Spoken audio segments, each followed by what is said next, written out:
everyone, welcome back to my channel. I hope you're all doing well out there. And today we're going to go back to 1990 for a sequel, a long-awaited sequel at that time period. I saw this in the theaters when it got released. My parents took me. But before we get into this one, do me a favor, as always, like, comment, and subscribe. I greatly would appreciate that. And also, as always, a shameless plug for my TeePublic store. I'll leave a link in the description box below. And today, yes, we're going back to 1990 for Gremlins 2, the new batch. I've reviewed Gremlins a couple years ago. This time we're going to talk about the sequel. I got to see this in the theaters in 1990. June 15th of 1990 is when it was released. It's rated PG-13, about an hour and 46 minutes long, had a budget of $50 million, so a big budget increase. And watching this movie, you can tell why. It's a much bigger film, a lot more effects, a lot more everything. Joe Dante went nuts here with everything, and we'll see how I feel about it. And upon release, sadly, it only made $41.5 million, so it wasn't a hit, and that's why we never got a third Gremlins. Now, right after the success of the original Gremlins, Joe Dante was approached by the studios about making a sequel right away, but Joe Dante didn't feel like there was a sequel there. He said, at the time, he said, I thought we ended it in a way that's it. That's the story. We told it. It was a huge hit, and that was it. So he didn't want to he didn't want to do a sequel at all. Warner Brothers worked on a sequel script, I guess, or a concept, while Dante was off doing other things like Interspace and The Burbs and whatnot. And they couldn't get it off the ground, and finally they offered Joe Dante full creative control if he'd come back and do the sequel, which he did. And along with Joe Dante coming in, they got a brand new makeup effects artist, and they brought in the great Rick Baker to do all the creature effects. And I love the creature effects from the original film, but here they're even better in this film. Now they had a lot more money, a lot more time, a lot more resources, and things, technology had improved by the point they got around to this one. But I feel like the effects are a major upgrade here in this film. Like I said, Joe Dante's back to direct this bad boy. Zach Galligan is back as Billy Peltzer. He works in New York City now for a real estate tycoon developer. Phoebe Cates is back as his girlfriend Kate, or they're engaged to be married. John Glover, who's always great on screen, plays Daniel Clamp. He's a very wealthy man, and he owns this huge skyscraper in New York City, and he's a real estate developer and businessman. And I like his character. He's kind of goofy, and but he's really good here. Great character actors, as you would expect from a Joe Dante film. Dick Miller's back as Mr. Futterman. Christopher Lee's in here as a doctor that works in this lab. They're doing experiments on animals on this one floor in the building, which comes into play when the Gremlins go nuts.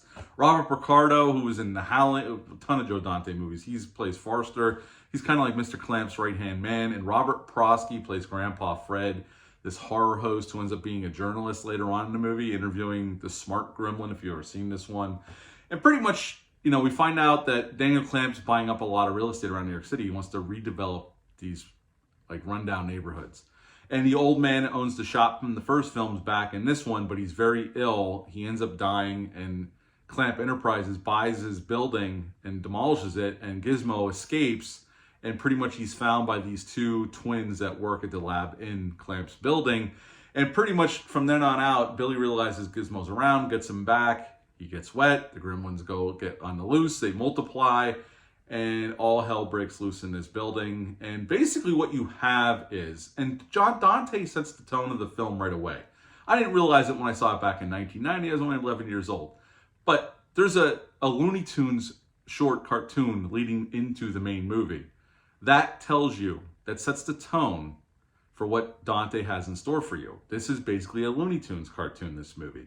Everything's bigger, it's over the top, it's sillier, and I think it's glorious. I really do. I mean, this is how you do a sequel, because they can't go back and do the same thing all over again. I think Dante, given the creative control that he had, he just went nuts and did everything he ever wanted to do in a movie, and he did it here. And I'm there for it. There's so many callbacks to other films. They make fun of themselves in this movie. There's a part where Billy is in the control room, the security control room, and he's telling the security officers what the rules are for these creatures that are now infecting the building. And they're kind of poking fun at it and poking the holes in the rules, because we all know there's plot holes with these rules. It's always midnight somewhere. Like, is there sway in these rules? What if you cross time zones? And they all point them out here, which I think is hilarious. It's a good way to send up some of the shortcomings of the original rules in the original film, because a lot of these rules, I love the original film, don't get me wrong, I think it's a classic, and I watched it many times as a kid, and I still watch it to this day. I have it on 4K. This needs a 4K too, by the way. I hope they do give this an upgrade. But I love that they're willing to poke fun at themselves. And Dante's done that throughout his career with different films. He's not afraid to do that. And there's another part, too. Remember in the original film when Kate tells that story about her dad, why she hates Christmas, that he got stuck in the chimney. He wanted to surprise her on Christmas. He ended up dying in the chimney.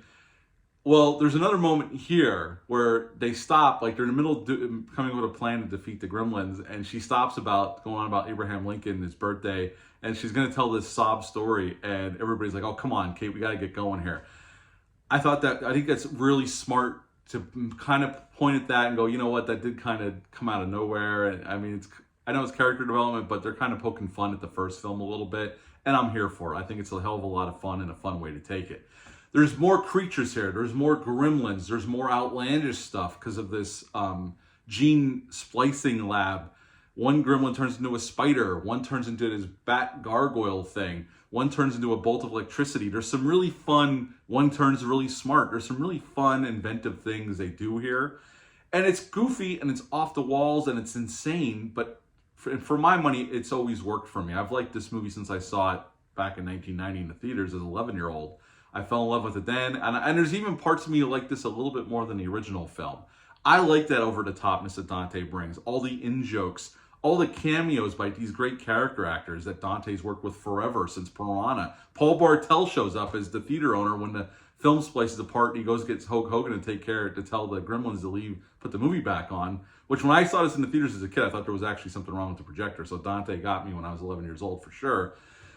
So yeah, there's just more of everything. And to me, I think it works. The characters are great here. Everybody across the board does great work. I think Joe Dante does a hell of a job with the directing. Again, the effects are better here. They're bigger and better.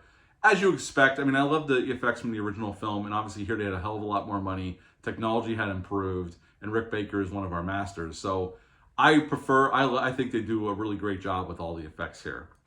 On the first day on set, Christopher Lee, who's in this film, went up to Joe Dante and apologized to Joe Dante for being in The Howling 2, Your Sister is a Werewolf, because he considered that movie a piece of shit, and he felt bad for being in it. So he went up because Joe Dante directed the original Howling, and he went up and apologized to him. I think that's pretty funny. Joe Dante got Chuck Jones to come out of retirement to do the Looney Tunes cartoons at the beginning and the end of the film. He had retired, but Joe Dante talked him into it.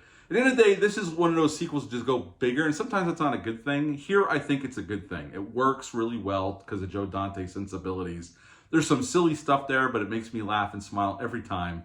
I love all the character actors that pop up. John Astin from Addams Family fame pops up as the maintenance guy who ends up working on the water fountain and getting Gizmo wet. And that's what causes all these problems. I love this movie. It's really fun. If you've never seen it, I highly recommend it, especially if you're a fan of the first film. Just don't expect the first film. This is not as serious as the first film, although people do get killed, but it's definitely nowhere near as serious as the first film. At the end of the day, I would give Gremlins 2, The New Batch, a 9 out of 10. 9 out of 10 for Gremlins 2, The New Batch. What are your thoughts on this sequel? Leave a comment down below. Let me know. Hit the thumbs up. Hit the subscribe button. Share this video. I greatly would appreciate that. That's it for this review. I'll be back soon with some more. But until next time, as always, bye.